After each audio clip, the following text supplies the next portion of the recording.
Hey everyone, me again. If you're new around here, my name's Alice and I make videos all about affordable beauty and fashion. You might remember last year I uploaded a video where I tested out a dupe of the Huda New Nude palette and you guys seemed to really enjoy that video. It went down quite well, so I thought when Huda released the Mercury Retrograde Palette, I'd do something quite similar as soon as I saw a dupe for that. So the Huda Mercury Retrograde Palette is one of the most beautiful things I've ever seen in my life, but it's close to £60 here in the UK and there is no way I'm spending £60 on an eyeshadow palette.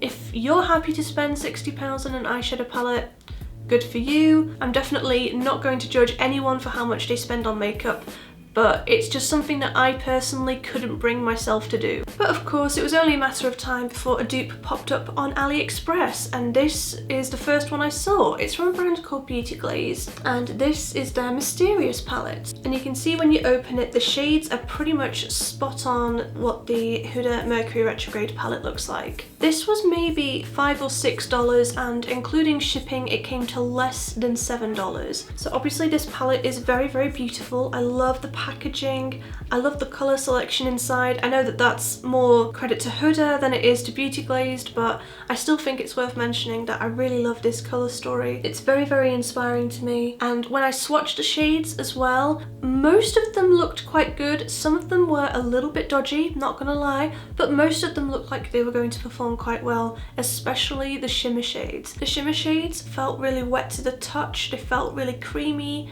metallic, and I knew that I was really going to enjoy playing around with them. So it was a bit of a bargain and it looks really beautiful, but obviously that's not enough. We need to know how it performs as well. So I've actually tested it out for you today and I'm going to show you how I did the look that I'm wearing on my eyes right now.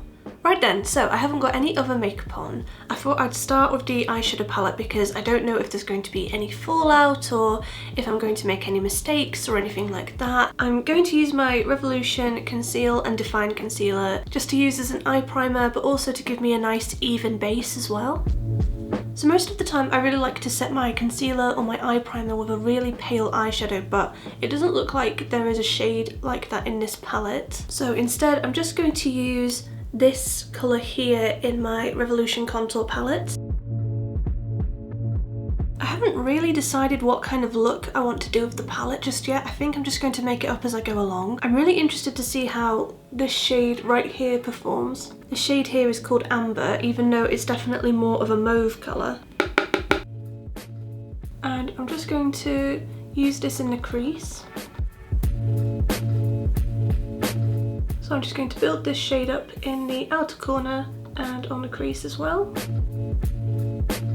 So I feel like I had to build that shade up quite a bit to get it to show up on the eyes, but that being said, it does look really nice. I also want to deepen it up a little bit with the shade Romantic, which just looks like a slightly darker version of that same shade.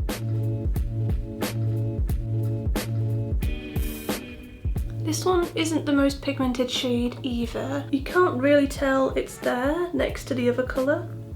I think with these matte shades, it's best to start by just packing them on the lid and then kind of fusing them out. That's how I'm getting them to work anyway. I'm wondering if they're pressed pigments because they're kind of performing like that. So I'm just trying to decide what colour I want to put on my lid. I'm really spoilt for choice. A lot of these metallic shades swatched absolutely beautifully and they feel really wet to the touch. And I know a lot of them would look really, really good on my eyes. I'm not going to do a cut crease or anything. I'm just going to see how they perform straight on top of what's already there. I think what I'm going to do is I'm going to have the top of my eye look quite neutral and then have a pop of colour on the lower lash line. So I'm going to use the shade Sand on my lid today, and I'm just going to use my finger for this. This eyeshadow feels very wet to the touch and I always find that textures like that just work so much better with a finger, but I will be using a brush afterwards just to tidy up the edges. Oh my god, that's beautiful. Okay, I appreciate it's a bit messy because I've got fake nails on, but still I think this shadow is absolutely beautiful. I'm just going to use this smaller brush to tidy it up. I have got the tiniest bit of fallout from that shimmer shade, but it's not the end of the world. So this is how we're looking so far. I'm just going to hop off camera and put on some eyeliner and some false eyelashes, and I'll be right back. Okay, eyelashes are on, and I also used a little bit of this Max Factor Colour Expert eyeliner. It's in a nice kind of sparkly purpley colour.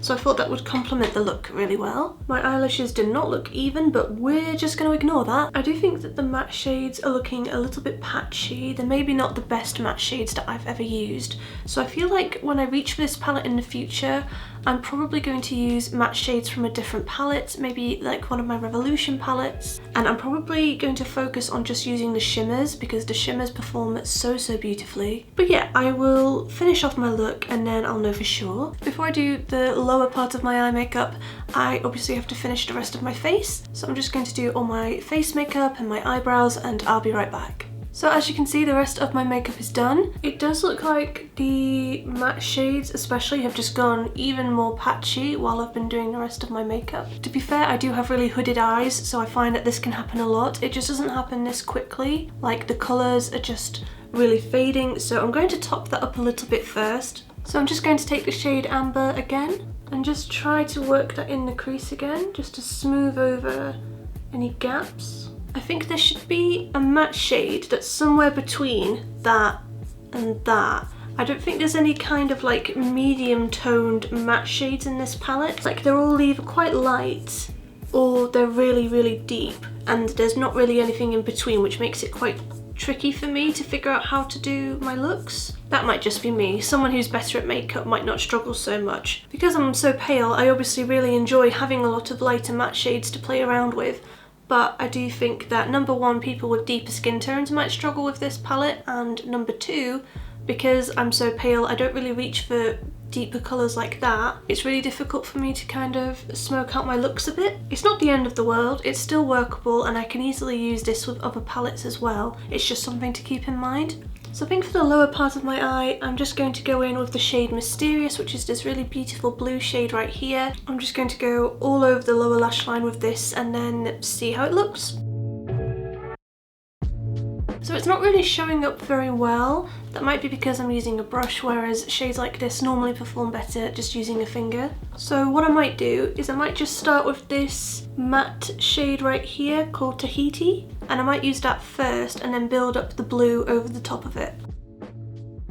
Wow, I can see straight away this one is a lot more pigmented than the other matte shades in this palette. The colour is very bright and vibrant. It really stands out against my eye colour as well.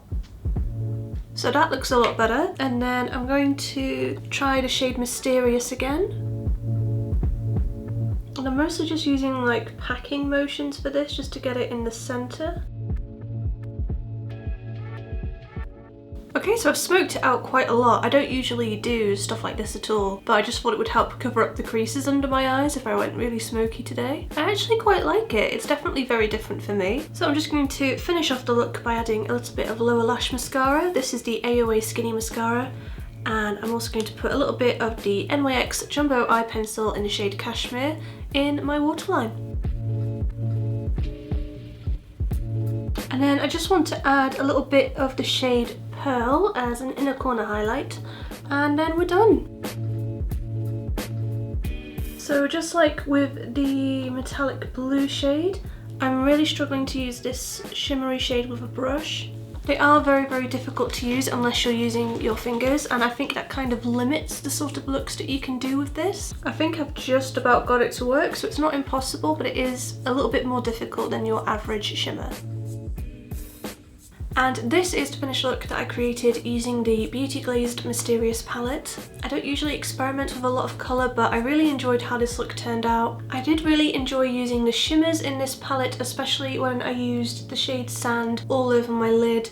With my finger, it just applied so beautifully. It applied really quickly, it was opaque, it was even, it looked really wet and metallic and beautiful. There were these little chunks of glitter in there as well. It just looked really beautiful on the lid. All of those shimmers have the same formula. They're all really wet and metallic feeling and creamy. I will say that it does make these particular shades a bit more difficult to use if you want to use a brush. So if you're not just chucking it all over the lid, if you want to do it in like the outer corner, or if you want to do something on the lower lash line like I did, then that will be quite difficult. It's not impossible, it will just take a little bit of work. So yeah, they're really good to go over the lid, but they're not really good for like detailed work. It just depends how you prefer to do your eyeshadow. For the matte shades, the two mauve colours didn't really feel that easy to work with, which is such a shame because they're the colours I'm drawn to most in the palette. I do love my pinks and my mauves and my neutral tones. I did get it to work eventually, but yeah, it did take quite a bit of effort to get the colour to look even and not patchy on my lid.